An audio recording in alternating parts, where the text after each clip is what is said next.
Hey guys, what's going on? It's Arnez here, and I just want to go over a product by Revive. This one's called the Dual Regulated Illumination Modulator System. It's pretty long, so we're just going to call it the DRIM for short. And today I just want to cover what it is, what it does, and how to install it. Alright, so here you can see the DRIM. As you can see, it uses a 3D printed enclosure. There's two light indicators, one for the module or the bike being on, the other one for the high beam being on. The high beam is going to be blue, and the module or the bike being on is going to be green. And then it uses this pretty high quality braided sheathing to protect the wires. It extrudes from the enclosure and goes to your connectors. These connectors are specifically targeting the R6, so they will interface with the stock connectors on the R6. Depending on the bike that you have, there will be different connectors on this module to mate with whatever bike that it's designed for. It also has this Velcro on the back, so you would just remove the Velcro and put it on your bike, and it will attach to the Velcro. Alright guys, so we just went over what this is. Now we're going to go over what it does. What is the purpose of this? So here we're using an R6 as an example. This is a great candidate for our demonstration because it has two headlights. This DRIM here targets motorcycles with two headlights. One of them that's on during normal operations. The other one is only on when the rider triggers the high beam switch. So there's two things that I want to address here. The first one being it's a safety issue or concern. Let's say you're riding at night and that one headlight that's on blows. You're not going to be able to see, and the only way that you can have any other light output is if you trigger the high beam switch. This might be case by case, depending on the rider, their reaction time, or whether or not they even know to trigger the high beam switch or what's going on, because everything's happening so quickly.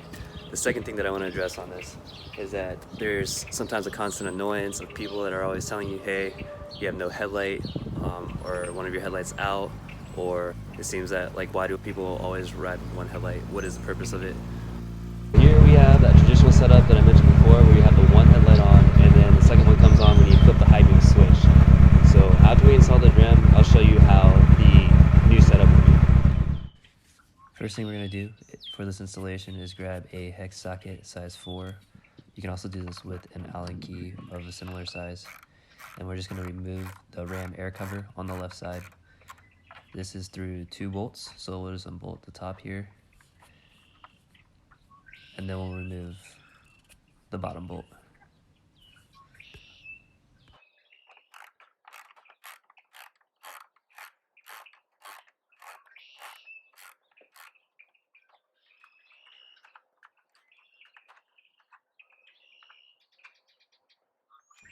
Now we're going to pop off the RAM air cover plastic piece. This is held in by some grommets, so just be careful.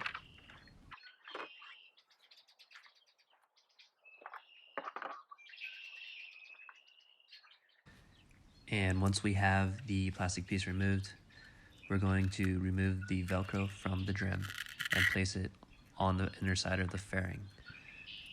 Here we've already have one in place, but you just want to clean off that surface, wipe it down, and put that extra Velcro piece on it.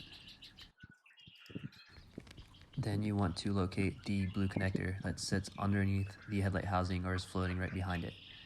We're going to disconnect that connector, and here's when we're going to plug in the DRIM to that connector. So once you unplug the connector, there will be 2 connectors, a female and a male.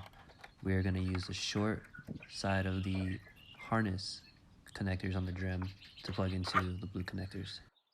And once that's done, we're going to grab the longer bundles, straighten them out, route them inside and pull them downward toward the front wheel fender. Later on, we're going to be using these bundles and routing them across the motorcycle.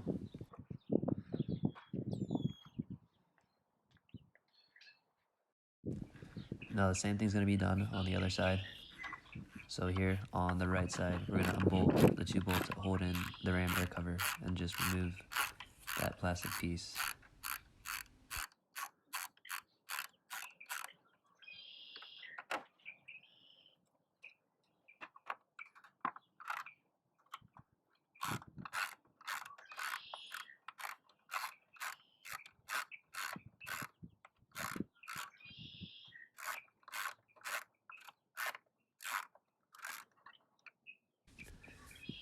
Again, be careful where you're pulling up the plastic piece. there's some grommets to hold it.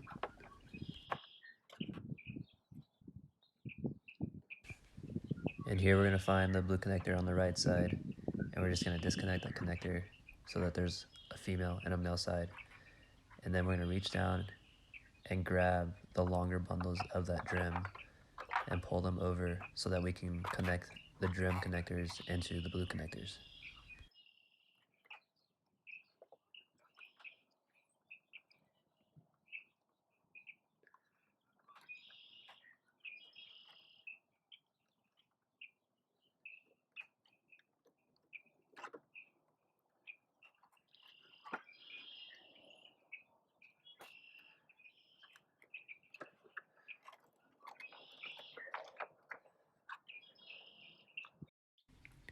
Now back on the left side, we're going to grab the DRIM and place it on the Velcro. This Velcro is strong enough that the DRIM's not going to fall off or detach from the Velcro itself. And then we're just going to grab the harness bundles from the DRIM and make sure that they're tucked underneath the headlight housing. A good idea here is to use some zip ties where you can zip tie the DRIM harness bundle to the sub-harness bundle of the motorcycle or the headlight harness bundle. Now after we tuck the wires away, I just want to show you how the DRIM sits. If we look down here at an angle, we can see that it's pretty flush with where the ram air cover will just be placed on top of the DRIM, and there's no clearance issues at all. Something really quick, this bike uses LEDs, and the LEDs stick out a little further than the headlight housing. So we have these LED cap adapters from Cycle Revive, which is able to cover those LEDs without drilling or modifications. Now moving to the other side, we just want to verify that all the wires are tucked in. Here you can see that there's a little plastic piece that pokes out from the lower triple tree. It's pretty jagged, so it will catch onto your harness if it's not properly tucked in. So just be sure that your harness is tucked in. Now with the DRIM installed and the bike turned on, you can see that both headlights turn on. And then when you flip the high beam switch, they brighten, just like a car. And the reason why that you're actually seeing a flicker here is because the lights are being pulse width modulated. And the sampling frequency of the camera is a lot faster than the pulse width modulation frequency. Even though the camera rate's really fast, the frequency of our eyes function a lot slower than the pulse width modulation. So you actually don't see the flicker. You can see similar incidences even in high-profile cars like this Bugatti where they're pulse width modulating their running lights.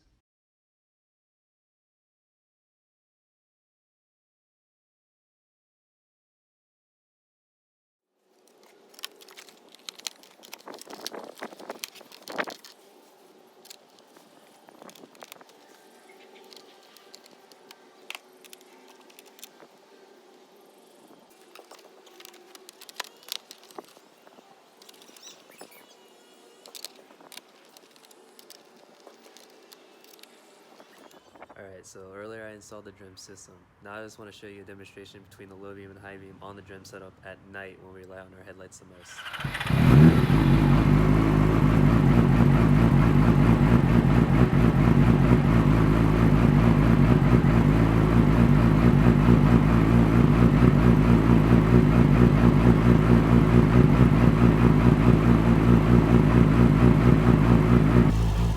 Here's another demonstration from a different perspective where I'm going to shine the low beam and compare it to the high beam.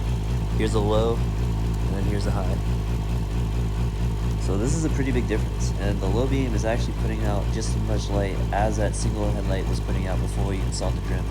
And also I just want to point out, from this angle, the light's not actually shining directly at the camera this time, so it's not capturing that pulse width modulation that's happening. And here is pretty much what you just see as a rider or even oncoming traffic. You won't see any flickering that's happening at all. Alright guys, so that's really all there was to it. If you guys have any questions, just leave it down in the comments.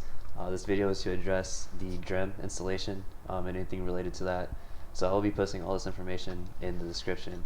If you found this video helpful, please like, and if you could subscribe, that would be awesome as well. Thank you so much.